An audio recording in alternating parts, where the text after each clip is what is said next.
मित्रों, मैं हूँ डॉक्टर चंद्रवीर। आइए जानते हैं जाट कितनी धाराओं में भारत आए और कब कब।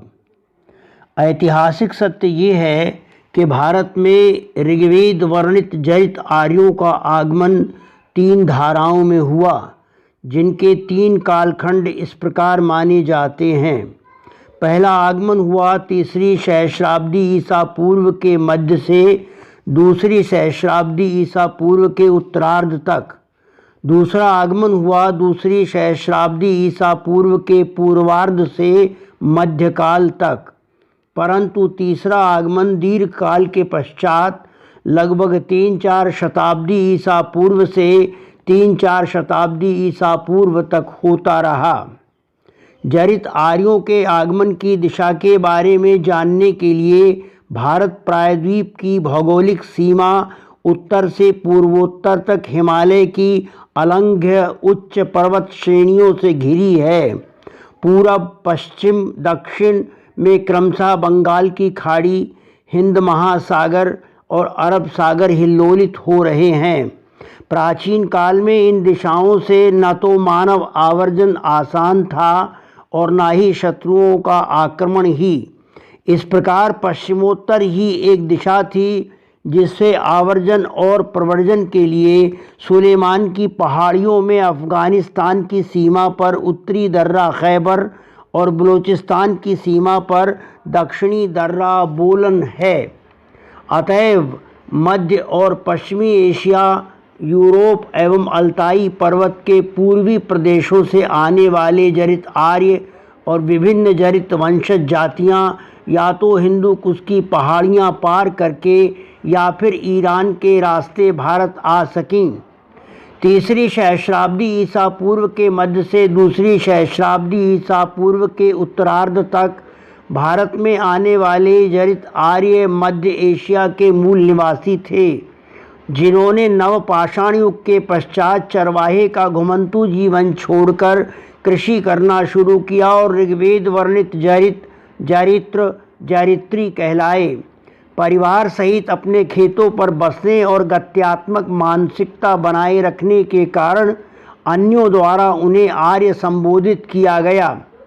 स्वकथित जरित नाम की तुलना में परकथित आर्य नाम कालांतर में प्रमुख होता गया, यहाँ तक कि जरितों के ईश्वरवादी होने पर आर्य शब्द का अर्थ ईश्वर पुत्र किया गया तथा शुद्धाचरणी होने पर श्रेष्ठ किया गया। मध्य एशिया की भौगोलिक विषम परिस्थितियों में चरागाहों और कृषि भूमि के अभाव एवं अस्तित्व की स्थापना में हुए आपसी युद्धों में परास्त होकर भागने जैसे कारणों के चलते जरित आर्यों के कुल या कबीले ईरान और भारत आए। इतिहास का ये सत्य भारतीय पुराणों द्वारा भी प्रमाणित होता है कि हिंदू कुश के उत्तर में अवस्थित जिंद अवेस्ता वर्णित आर्यावेज अथवा संस्कृत उच्चारण आर्यावर्त राज्य के इंद्र उपाधि धारक राजन वैवस्वत के यम और मनु नामक पुत्रों ने दस्यु या दास आर्येतर जातियों को युद्ध में हराकर दक्षिण एशिया में पदार्पण किया। यम ने पश्चिमी दिशा में रण अभियान जारी रखकर आर्यान या ईरान पर आधिपत्य स्थापित किया तथा मनु ने पूर्वी दिशा में रण अभियान जारी रखकर हिमालय की उपत्यकाओं और तलहटियों में अपना राज्य स्थापित कर उसे आर्यावर्त नाम दिया। मनु वैवस्वत के वंश में आगे चलकर सूर्य और इक्ष्वाकु जैसे प्रतापी राजा हुए, जिन्होंने राज्य का विस्तारण भारत के उत्तरी मैदानों तक किया। कालांतर में श्री रामचंद्र का जन्म इसी वंश में हुआ, जिसने आर्यावर्त का विस्तारण सुदूर दक्षिणी भारत और लंका द्वीप तक किया। 2री सहस्राब्दी ईसा पूर्व के पूर्वार्ध से मध्यकाल तक भारत के अंतर्भाग में आने वाली जरित आर्यों की दूसरी धारा वस्तुतः चंद्रवंश के ययाति पुत्र पुरु की वंशज भरत शाखा थी, जो अफगानिस्तान के सुदूर पश्चिमोत्तर में प्रवाहमान सरस्वती नदी, जिसे आज हरहैवती नदी कहते हैं, के समीप से रण अभियान करते हुए पहले अफगानिस्तान को विजित किया और फिर पाकिस्तान के उत्तरी भागों पर आधिपत्य कर लिया। राजन सुदास के नेतृत्व में सेना का नायकत्व त्रिस्त के हाथों में था, विश्वामित्र जिससे अप्रसन्न थे। ऊपर से राजन सुदास ने विश्वामित्र के परामर्श नहीं माने। परिणामतः विश्वामित्र रुष्ट होकर चले गए और विद्रोह स्वरूप आर्य, ईरानी, असुर और आर्येतर 10 राजाओं का संयुक्त सैन्य संगठन बनाकर सुदास को परशुनी या रावी नदी पर रोक दिया।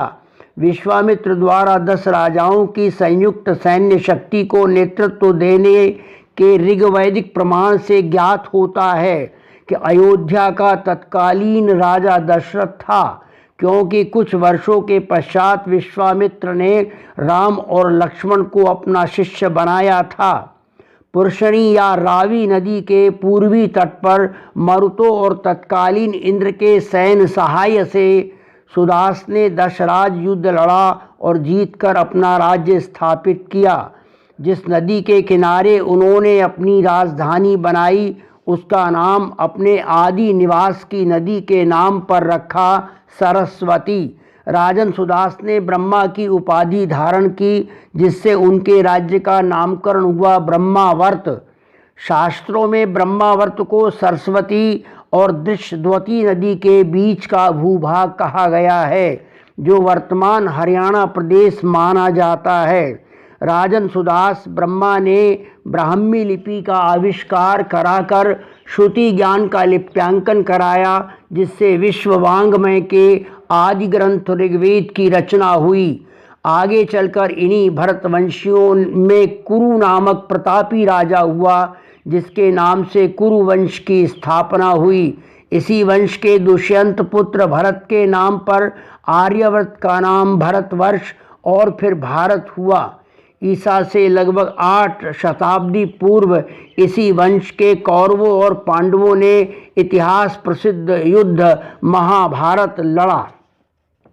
आर्य आगमन की तीसरी धारा में यूनानी और सीथियन जाट वंशों के एक के बाद एक सफल आक्रमण किए तथा भारत में प्रविष्ट होकर अपने राज्यों की स्थापनाएं की।